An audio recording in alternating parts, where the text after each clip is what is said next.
Assalamualaikum warahmatullahi wabarakatuh.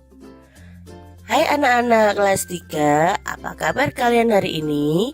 Semoga sehat selalu ya. Hari ini kita akan belajar mengenai tema 1, pertumbuhan dan perkembangan makhluk hidup. Subtema 4, pertumbuhan dan perkembangan tumbuhan di pembelajaran 1. Sudah siap ya? Tujuan pembelajaran kali ini 1.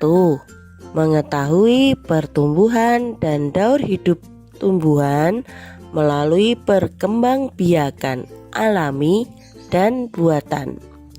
2. Membuat karya mozaik dari daun dan atau biji-bijian. 3. Mengetahui cara pembagian bilangan yang bernilai puluhan dan ratusan. Tumbuhan memiliki banyak manfaat bagi kehidupan manusia. Salah satu kegiatan menjaga alam adalah merawat tumbuhan. Jumlah tumbuhan meningkat karena berkembang biak. Perkembangbiakan tumbuhan dapat terjadi secara alami dan dengan bantuan manusia atau kita sebut buatan. Perkembangbiakan alami dapat dengan biji, tunas, umbi, spora. Perkembangbiakan buatan dengan pencangkokan dan stek. Selain cara berkembang biak yang berbeda-beda, tumbuhan juga memiliki bentuk dan warna daun yang berbeda-beda pula. Mari kita mengenalnya dengan cara membuat buku yang berisi berbagai macam daun di sekitar. Adapun 4 jenis daun.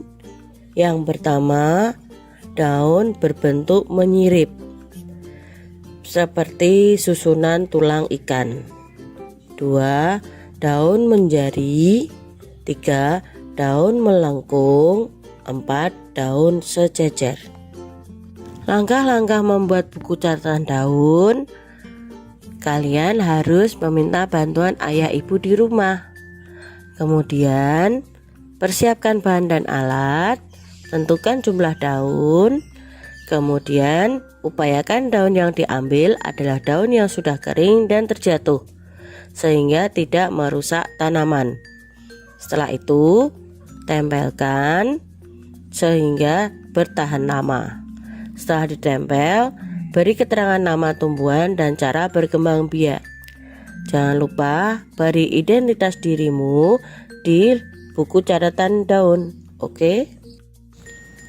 Anak-anak, daun kering dapat digunakan sebagai hiasan. Menghias gambar dengan tempelan daun kering disebut kerajinan mozaik. Sedangkan menurut Kamus Besar Bahasa Indonesia, mozaik adalah seni dekorasi bidang dengan kepingan bahan keras berwarna yang disusun dan ditempelkan dengan perekat.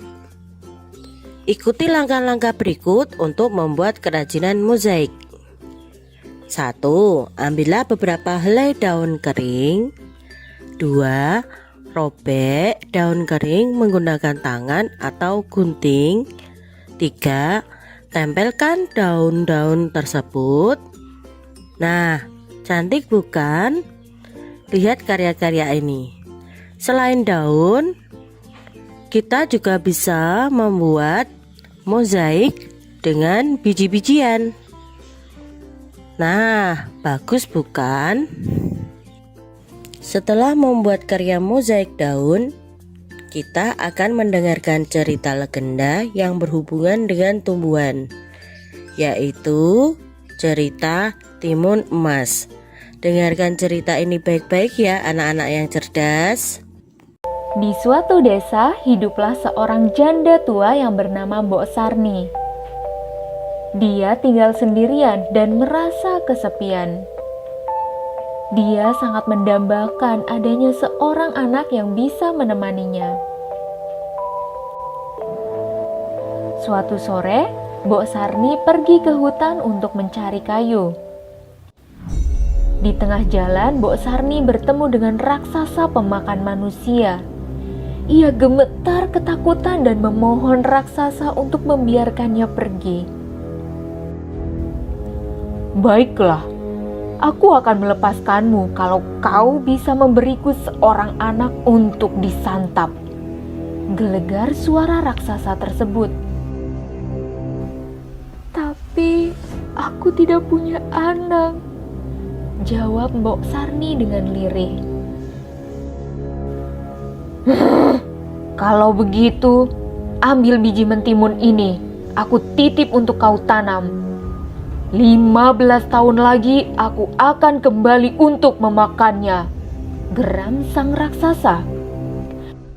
Mbok Sarni pun pulang dan menanam biji itu di halaman rumahnya. Setelah 2 minggu, mentimun itu tumbuh dan berbuah sangat lebat. Salah satu mentimun terlihat berukuran cukup besar. Mbok Sarni kemudian memetik dan membelahnya. Ternyata mentimun itu berisi seorang bayi yang cantik jelita. Bayi itu kemudian diberi nama Timun Mas. Walaupun bahagia mendapatkan seorang anak, Mbok Sarni teringat akan janjinya pada raksasa. Ia berpikir keras mencari cara agar Timun Mas tidak diambil oleh raksasa. Setelah mendengar tentang adanya petapa sakti, ia segera menyuruh Timun Mas untuk pergi meminta pertolongan. Oleh sang petapa, Timun Mas diberi 4 buah bungkusan kecil untuk ditaburkan jika ia dikejar raksasa. Benar saja, ketika saatnya tiba, raksasa datang menagih janjinya. Mbok Sarni berusaha mengulur waktu agar Timun Mas bisa kabur. Menyadari hal itu, si raksasa murka dan segera mengejar Timun Mas. Pertama, Timun Mas melemparkan kantong yang berisi biji mentimun. Sungguh ajaib, timbul ladang mentimun yang lebat buahnya.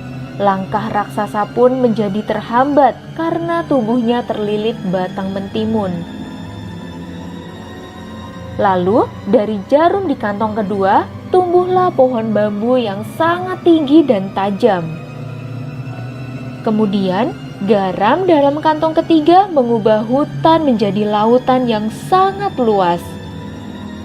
Namun, raksasa tetap saja berhasil terbebas dari hambatan dan terus mengejar Timun Mas. Ketakutan, Timun Mas pun melempar kantong terakhirnya yang berisi terasi. Dari situ terbentuklah lautan lumpur yang mendidih. Akhirnya sang raksasa terjebur di dalamnya dan mati. Timun Mas kembali ke rumah Mbok Sarni dengan lega. Mereka pun kini hidup berbahagia. Setelah mendengarkan cerita tentang Timun Emas, kira-kira apakah amanat dari cerita tersebut? Iya, betul sekali. Anak-anak memang hebat. Amanat cerita tersebut adalah yang pertama, jika berjanji harus ditepati. Bila tidak sanggup, sebaiknya tidak usah berjanji. Yang kedua, jangan mudah menyerah atau tidak mudah putus asa, dan selalu berusaha walaupun melalui masalah seberat apapun, karena pasti ada jalan keluarnya. Yang ketiga, sebagai seorang anak, kita harus selalu patuh kepada orang tua. Dari cerita Timun Emas, Mbok Sarni memberi 1 kantung kepada Timun Emas yang berisi sebanyak 20 biji mentimun. Setiap 10 langkah, Timun Emas melemparkan 4 biji mentimun. Berapakah lemparan yang dapat dilakukan oleh Timun Emas? Mari kita bahas bersama-sama. 20 biji dibagi 4 sama dengan 20 dikurangi 4 mendapat sisa 16. 16 dikurangi lagi 4 mendapat sisa 12. 12 dikurangi 4 mempunyai sisa 8. 8 dikurangi lagi 4 mendapatkan sisa nilai 4. 4 dikurangi 4 mendapatkan sisa habis atau 0. Maka 20 dibagi 4 sama dengan 5. Karena bilangan 20 habis terbagi nilai bilangan 4 sebanyak 5 kali. Jadi timun emas melemparkan biji ke timun sebanyak 5 kali lemparan. Sampai sini, coba jika kalian mengerjakan soal seperti ini. Jika timun emas diberi Mbok Sarni sebanyak 100 biji mentimun, dengan setiap 10 langkah melemparkan 25 biji mentimun, ada berapa banyak lemparan yang dapat dilakukan oleh timun emas? Coba kalian kerjakan, kemudian tuliskan jawaban kalian pada kolom komentar ya. Sekian dulu perjumpaan kita. Sampai jumpa lagi. Dan ingat, selalu jaga kesehatan. Selalu gunakan maskermu. Karena ingat, maskermu menjagaku dan maskerku menjagamu. Wassalamualaikum warahmatullahi wabarakatuh. Sampai jumpa lagi.